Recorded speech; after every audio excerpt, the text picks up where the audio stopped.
हाँ तो बच्चों, आज का हमारा टॉपिक है shift in demand curve, change in demand, मांग वक्र का स्थानांतरण या फिर मांग में परिवर्तन। तो ये होता क्या है, in this case the entire demand curve shifts इधर अपवर्ड और डाउनवर्ड। तो इस स्थिति में क्या होता है, ये जो डिमांड कर्व है या तो ये ऊपर की तरफ सरक जाता है या फिर नीचे की तरफ चला जाता है। ठीक है, यानी कि ये क्या करता है, स्थानांतरण, इसका स्थान जो है वो चेंज हो जाता है। This type of change takes place when quantity demanded change due to change in factor other than on price of the same commodity such as change in income, fashion etcetera. तो क्या बोल रहे, यदि किसी वस्तु की अपनी कीमत के अतिरिक्त अन्य तत्वों जैसे आय, फैशन आदि में परिवर्तन होने के कारण जो परिवर्तन होता है उसे मांग में वृद्धि या फिर कमी कहते हैं, या फिर उसे मांग में परिवर्तन कहा जाता है।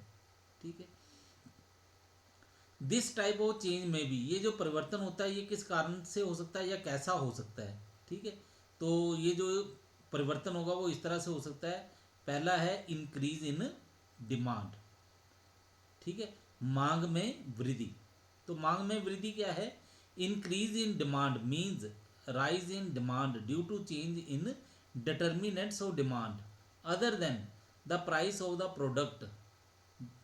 ठीक है, तो क्या बोल रहे हैं, यदि किसी वस्तु की अपनी कीमत समान रहने पर उस वस्तु की मांग बढ़ जाती है अथवा अपनी कीमत बढ़ने पर मांग समान रहती है तो इस परिवर्तन को मांग में वृद्धि कहा जाता है।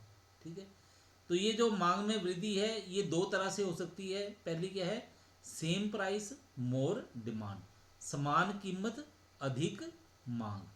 ठीक है, इसमें क्या होगा, ये जो वस्तु है, ठीक है, वस्तु हम यहाँ पे एग्जांपल वही लेके चलेंगे कि आइसक्रीम है। ठीक है, अब आइसक्रीम है, उसकी कीमत है, कीमत में कोई परिवर्तन नहीं हो रहा है, कीमत जितनी थी उतनी की उतनी है, लेकिन मांग जो है वो बढ़ गई है। ठीक है, यानी कि मांग में वृद्धि हो गई है, तो इसको हम बोलेंगे इंक्रीज इन डिमांड, यानी कि मांग में वृद्धि। और दूसरा कैसे हो सकता है, मोर प्राइस सेम डिमांड, अधिक कीमत समान मांग। यानी कि अब क्या हुआ, आइसक्रीम की कीमत बढ़ गई लेकिन जो उसकी डिमांड थी, जो मांग थी, वो उतनी की उतनी ही रही है।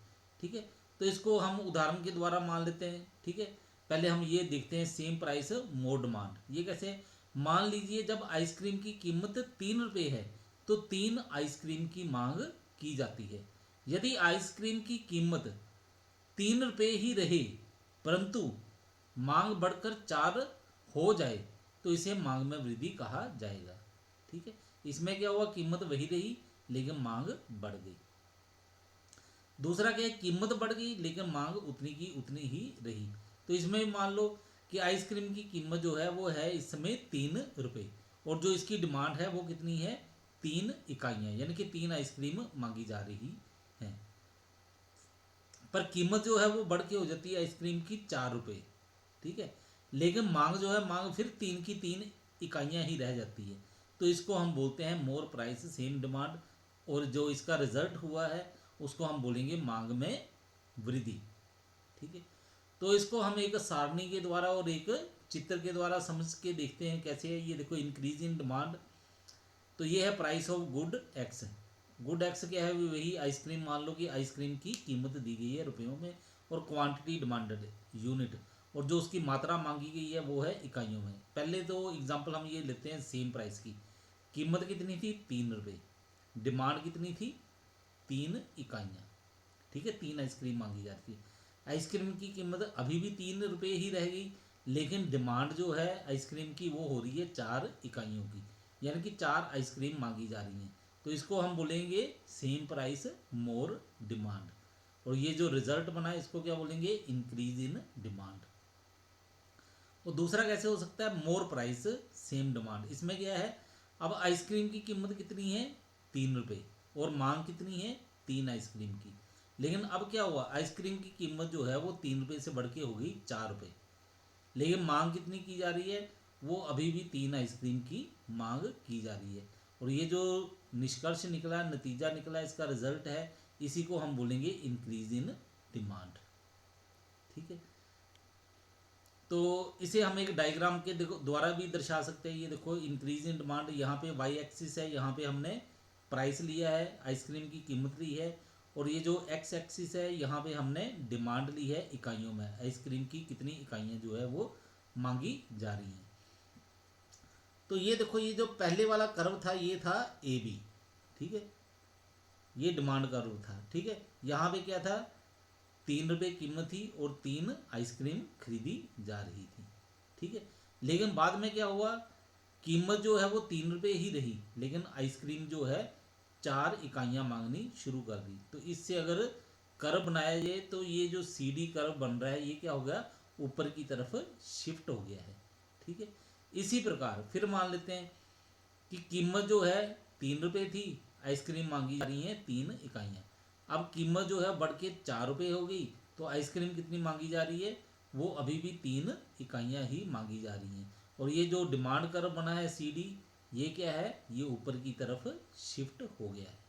ठीक है, तो इसको हम इस तरह से समझा के चलते हैं कि मान लीजिए ए बी प्रारंभिक मांग वक्र है। ठीक है, ये पहले वाला है। जब आइसक्रीम की कीमत 3 रुपये है तो आइसक्रीम की मांग भी 3 है। ठीक है, फिर उसके बाद क्या है, उपभोक्ता ए बी मांग वक्र के ई बिंदु पर है। उपभोक्ता कहाँ पे है, यहाँ पे ई बिंदु पर है। ठीक है, मांग को प्रभावित करने वाले अन्य तत्वों में परिवर्तन होने के कारण मांग वक्र ए बी ऊपर की ओर सर्क कर सी डी हो जाता है। ठीक है, इस नए मांग वक्र सी डी के बिंदु एफ, ये बिंदु एफ देखो, से ज्ञात होता है कि आइसक्रीम की कीमत 3 रुपये है। ठीक है, परंतु मांग बढ़कर 3 से 4 इकाइयाँ हो गई है। ठीक है, 3 से 4 इकाइयाँ मांग बढ़ गई है एफ बिंदु पर। अब बिंदु जी पर देखो, तो बिंदु जी पर क्या है कि आइसक्रीम की कीमत बढ़कर 4 रुपये हो जाती है, परंतु मांग पहले जितनी अर्थात 3 इकाइयाँ ही रहती है। ठीक है, नया मांग वक्र सी डी मांग में होने वाली वृद्धि को प्रकट कर रहा है। ठीक है, इसके बाद देखो नेक्स्ट है हमारे पास है डिक्रीज इन डिमांड। ठीक है, डिक्रीज इन डिमांड यानी कि मांग में कमी। तो ये क्या है, मांग की वृद्धि का बिल्कुल उलट है। इसमें क्या है, decrease in demand means fall in demand due to change in determinants of demand other than the price of the product. तो क्या करें, यदि किसी वस्तु की अपनी कीमत समान रहने पर उस वस्तु की मांग कम हो जाती है अथवा अपनी कीमत कम होने पर भी मांग समान रहती है, तो इस परिवर्तन को मांग में कमी कहा जाता है। ठीक है, और ये जो मांग में कमी है, ठीक है, ये 2 प्रकार से हो सकती है। कौन सी है, पहले है सेम प्राइस लेस डिमांड, ये कीमत उतनी ही रही लेकिन मांग जो है वो कम हो गई है। लेस प्राइस सेम डिमांड, अब कीमत कम हो गई है लेकिन मांग जो है वो उतनी की उतनी ही रही। तो इसे भी हम एक टेबल के द्वारा और डायग्राम के द्वारा समझ के देखते हैं। ये प्राइस ऑफ गुड्स एक्स यानी कि आइसक्रीम की कीमत है, और ये आइसक्रीम की मांग है इकाइयों में। 3 रुपये कीमत थी तो मांग थी 3 इकाइयाँ, कीमत फिर 3 की 3 रुपये ही रही लेकिन मांग जो है वो कम हो गई 2 इकाइयाँ। तो ये क्या बना, डिक्रीज इन डिमांड। दूसरा क्या है, लेस प्राइस सेम डिमांड। इसमें क्या है, कीमत थी पहले 3, ठीक है, और डिमांड थी 3 आइसक्रीम की 3 इकाइयाँ। ठीक है, अब कीमत कम होगी 2 रुपये, अब डिमांड कितनी की जा रही है 3 इकाइयाँ, यानी कि मांग में कोई परिवर्तन नहीं हुआ। तो इसी को हम बोलते हैं डिक्रीज इन डिमांड। कीमत कम होगी तो भी आइसक्रीम की डिमांड जो है उतनी की उतनी ही रही, लेकिन होना क्या चाहिए था, कीमत कम होने पे डिमांड बढ़नी चाहिए थी, वो बढ़ी नहीं, वो उतनी की उतनी ही रही। तो इसको हम बोलते हैं डिक्रीज इन डिमांड। तो ये डायग्राम के द्वारा भी समझ सकते हो। ठीक है, ए बी जो है ये पहले वाला कर्व था, अब वो शिफ्ट होके क्या हो गया, इसके कारण नीचे की तरफ चला गया है, ये बन गया सी डी। ठीक है, तो जैसे ये ऊपर वाले आपने पॉइंट समझाए हैं उसी तरह आपने इसको भी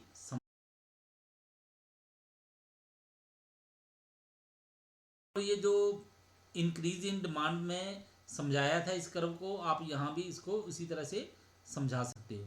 ठीक है, वहाँ पे क्या था, ये जो डिमांड कर्व था शिफ्ट होके ऊपर की तरफ चला गया था, और यहाँ पे डिमांड कर्व क्या है, शिफ्ट होके नीचे की तरफ आ गया है। ठीक है, तो इसको हम एक्सप्लेन कर लेते हैं कि मान लो ए बी, ठीक है, ये प्रारंभिक मांग वक्र है। जब आइसक्रीम की कीमत 3 रुपये है तो आइसक्रीम की मांग 3 इकाइयाँ हैं। उपभोक्ता ए बी मांग वक्र के ई बिंदु पर है। ठीक है, ये ए बी मांग वक्र है और यहाँ पे ई बिंदु पर उपभोक्ता है। मांग को प्रभावित करने वाले अन्य तत्वों में परिवर्तन होने के कारण मांग नीचे की ओर सरक कर सीधी हो जाएगा। मांग वक्र जो है वो क्या हो रहा है, नीचे की तरफ सरक रहा है, सीधी की तरफ आ गया है। इस नए मांग वक्र सीडी के बिंदु एफ से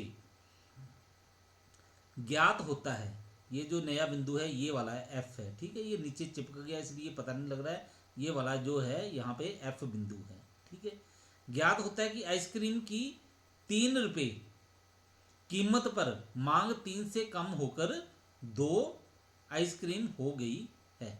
बिंदु जी से ज्ञात होता है, ये बिंदु जी है, यहाँ से क्या ज्ञात हो रहा है कि आइसक्रीम की कीमत कम होकर 2 रुपये हो गई है, फिर भी मांग पहले जितनी अर्थात 3 इकाइयाँ ही है।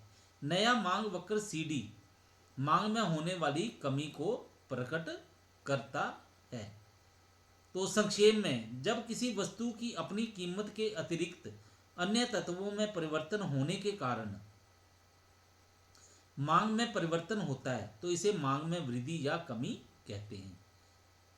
ठीक है, मांग में वृद्धि होने से मांग वक्र दाईं ओर ऊपर को सरक जाता है। ठीक है, ऊपर की तरफ चला जाता है। इसके विपरीत मांग में कमी होने से मांग वक्र बाईं ओर नीचे की तरफ सरक जाता है। ठीक है, तो ये है हमारे पास मांग में वृद्धि और मांग में कमी। अब आपसे बोला जाता है कि ये जो मांग में वृद्धि होती है तो इसके कारण क्या हैं, मांग में वृद्धि के कारण क्या हो सकते हैं। ठीक है, पहला कारण है कि अगर उपभोक्ता की आय में वृद्धि होती है, ठीक है, तो फिर मांग में भी वृद्धि हो जाती है। दूसरा है जब प्रतिस्थापन वस्तु की कीमत में वृद्धि होती है। ठीक है, प्रतिस्थापन वस्तु है, अगर उसकी कीमत में वृद्धि हो जाए तो व्यक्ति क्या करता है, ये पहले वाली वस्तुएं जो है इनको ज़्यादा खरीदना शुरू कर देता है। जब पूरक वस्तु की कीमत में कमी होती है, और क्या, जब फैशन या ऋतु में परिवर्तन के कारण वस्तु के लिए उपभोक्ता की रुचि में वृद्धि होती है। जब भविष्य में कीमत बढ़ने की संभावना हो। उसके नेक्स्ट है जब जनसंख्या में वृद्धि होती है। अगर इस तरह का कोई भी पॉइंट हो जाए, कोई भी कारण हो जाए, तो इसका कारण है, इसका मतलब क्या है कि मांग में वृद्धि होगी।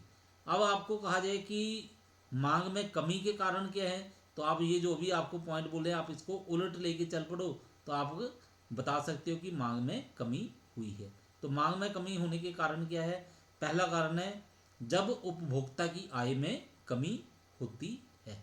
ठीक है, दूसरा कारण क्या है, जब प्रतिस्थापन वस्तु की कीमत में कमी होती है। तीसरा कारण है जब पूरक वस्तु की कीमत में वृद्धि होती है। फिर चौथा कारण क्या है, जब फैशन या जलवायु में परिवर्तन के कारण वस्तु के लिए उपभोक्ता की रुचि में कमी होती है।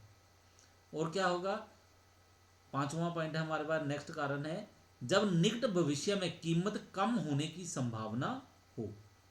ठीक है, फिर और क्या है, जब जनसंख्या में कमी होती है।